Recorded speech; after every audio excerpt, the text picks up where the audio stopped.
It's training camp season. Today we're looking at the Pittsburgh Steelers and getting a good look at Kaleb Johnson. We're going to watch him work through some drills, catch some balls, and everything else. Before we dig in, you need to click that subscribe button right now because we're looking at your players every day. Your rookies, your position battles. Guys, you're getting ready to draft in fantasy football. It's all right here. Click that button. Stop missing out. And we're looking at Kaleb Johnson today. And I just want to start this off because I say it in all his videos. But more than likely, Jaylen Warren's going to be the starter, but they're going to share some touches, and it could change throughout the season. He's a rookie. He's still developing. He's still gathering his role with the team. But let's take a look at this. A lot of these are from the Steelers update. Check out their website. Check out their channels, social medias, and everything else. There he is right there. Long arms. Long arms, good size. And this was a running back out of Iowa. Ooh, that camera angle missed a bit. That cameraman whiffed. Here's another one. Getting it. Boom. Cutting it up. Finding it. Just driving forward. Driving forward. This was a running back prospect that turned things on last year after being injured a year prior. The year prior, the running back that took over looked good, but he had to transfer out because he knew it was Kaleb Johnson's job. I believe he was under-recruited out of high school, but eventually made her way to Iowa. I believe, if I remember right, my brain's getting a little foggy. I think he was thinking about Cal as one of those West Coast teams before going to Iowa. Here he is back there. Let me know if you catch anything while I'm telling a story. Then we go to Iowa. You go back and look at his tape at high school, though. Before I get into that, you go back and look at his tape in high school. What you're seeing is a big physical running back, good contact balance, hard to bring down, that can handle a lot of workload. He gets after it, good in the open field with his vision. We go to Iowa, though. We hit instantly as a freshman, which is a good sign that you got a big-time prospect.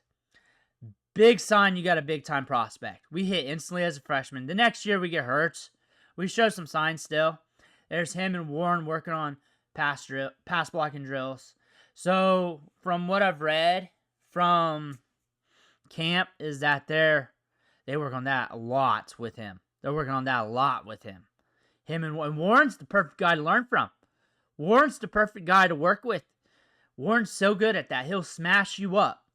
And he's got those long arms, and he's got that feisty attitude. And the thing is, though, that final season at Iowa, once he was healthy, because the year prior he wasn't, he put the stamp on things, one of the best running backs in college football, good in the open field, really built on what we saw during that freshman season. That freshman season, he was really good, and he was under the radar, really, of most folks. If you really watch prospects in college football, he was on your radar then. It wasn't like all of a sudden this year, it's Kaleb Johnson, and you're liking him because he's different from Ashton Genty. He's been a prospect that's been on the radar for a long time. Long time.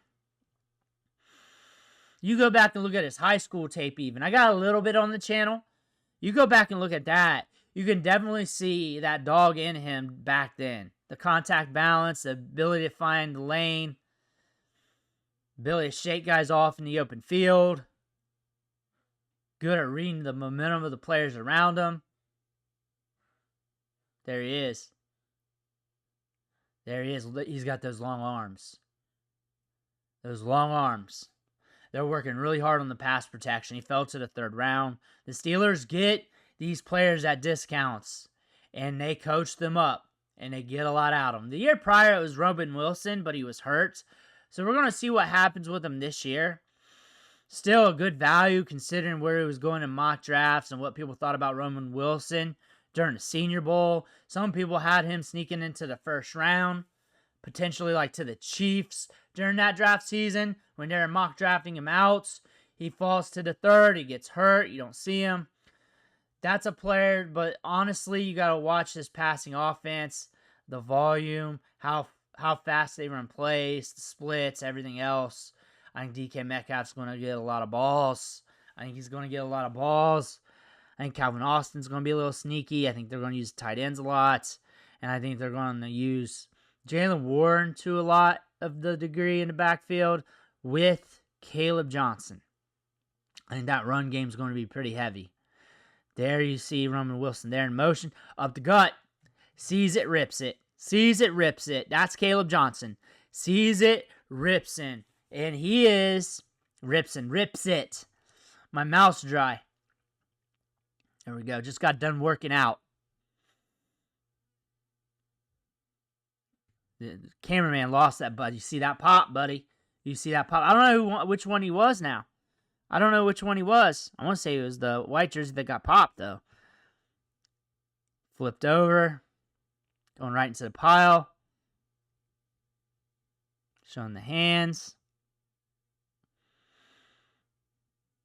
Cameraman just looking everywhere. He's looking at trees. Finds the hole. Working his way to it. Shutting it down. Shutting it down. Trying to move forward. Leaning forward on the run, though. See Jalen Warren watching from the sideline. Find the hole up the gut. Gets it. He's getting some opportunities with the ones, too. You notice that in some of these clips. He's getting some work, which is a sign that they're going to use both these running backs intermittently. It's probably going to be like 60-40, 70-30. Probably more like 70-30.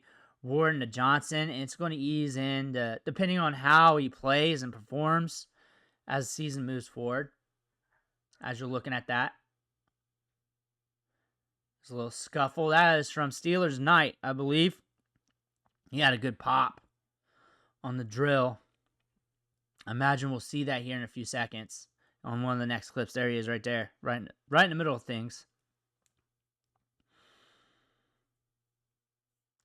Here's him working on pass pro. Watch this. Let's see.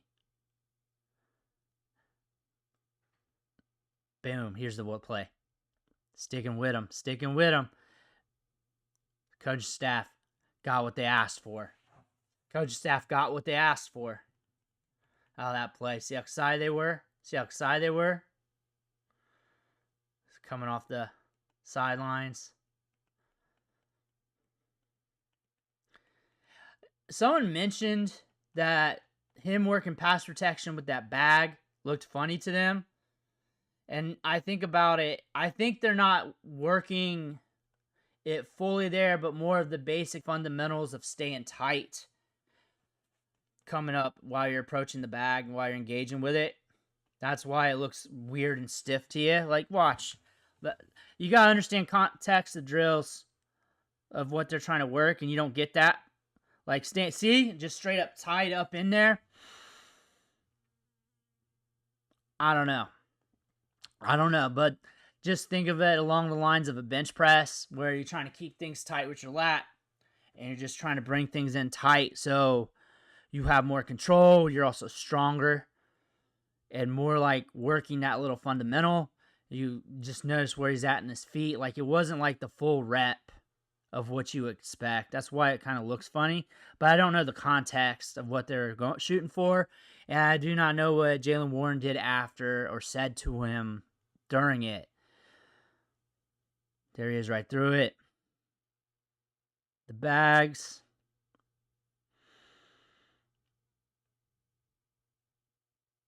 Long legs, long arms. Taller running back. Patient. A lot of people compared him to Le'Veon Bell. Kaleb Johnson. I can definitely see that comparison considering both these are bigger running backs that move light on their feet with good vision, good patience.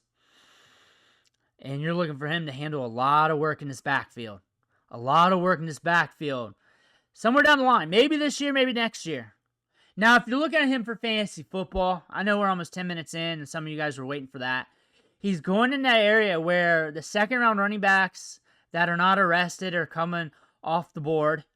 And you got to pick your poison there. RJ Harvey first, then it's Trevion Henderson, then it's Kaleb Johnson. But depending on your league, if you're drafting with Steelers fans, Kaleb Johnson may go up there. And that's underdog fantasy ADP. That's usually around the 6th round.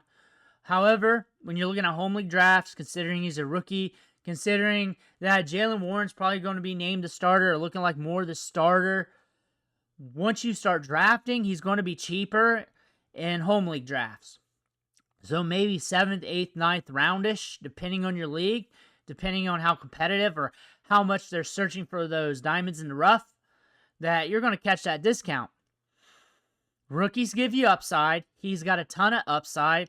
I did say he was in that second round here when he was a third rounder, but I think you know what I mean. But still, he's got that top-end rookie upside that could go nuclear somewhere down the line. Expensive lottery ticket, but he's cheaper than the other lottery tickets. And when you look at the other lottery ticket running backs behind him, like Cam Scadaboo, that's a day 3 pick. Tyron Tracy looking good. He's dealing with a hamstring. And then you're going down the line looking at other lottery ticket running backs that really needs more attrition to happen before you see him on the field. He's probably going to be out there 10, 20, 30% of the touches week 1 or snaps. They're going to use him a little bit. They used 2 running backs last year. They're going to use 2 running backs this year. That's the frame of the National Football League, and eventually it's just going to turn over, either due by attrition or him playing well. But there's a lot of other factors by proxy, like Aaron Rodgers. I saw one drill of him, and it wasn't looking good with his feet and footwork. He was looking his age, but he's efficient. He's smart with the football. Maybe it's just that clip, just being objective. However, there's a lot of things by proxy. Like this offense, can it move? Are they going to be fast-paced enough? How's that defense going to be holding up? Are they going to be in position where they can pound the running backs up the gut? Or they're going to have to use them more in the passing game? What's that going to look like? Is pass protection issues going to come up with him being a rookie? And you can't really look at his pass blocking grades really at Iowa, if you really think about it. Someone brought that up, and I thought that was on Twitter. And now that it went through my head, like, you can bring it up, but you got to check the tape. But if you go to PFF and you just check those grades, you have to go under the context that the main receiver got 46 targets. The leading receiver only got 46 targets.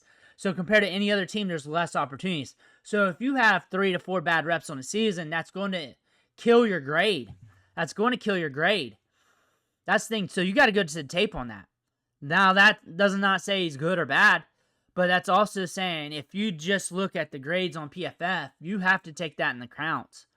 Where if it's just a couple bad hiccups, because he was 3rd or 4th in line on targets on that team. So there was a lot of times he was just out on the routes anyways. So if you're looking at that standpoint, they weren't throwing the ball. He was the offense. He was the offense. The offense ran through him. But they are working with him hard on pass protection, and they're going to drill that out. And depending on how he looks in game this season, that's different. That's different than in practice. That's different than in shells, than these padded practices. You get a little feel in the joint practices, and you get that little feel in the preseason games. But how you get it up to speed when things are going full go, especially different looks from different teams, that's what we're going to be looking at when we're looking at Kaleb Johnson, his viability for fantasy football and production. But Jalen Warren's going to be the starter. He's going to be the starter. He's going to get opportunities, though. And then after that, we'll see how the season goes. But there's a lot of upside here with Kaleb Johnson. Let me know what you think in the comments below. I want to hear about that. Make sure you hit that subscribe button on the way out. One thing for watching. Catch you on the next video.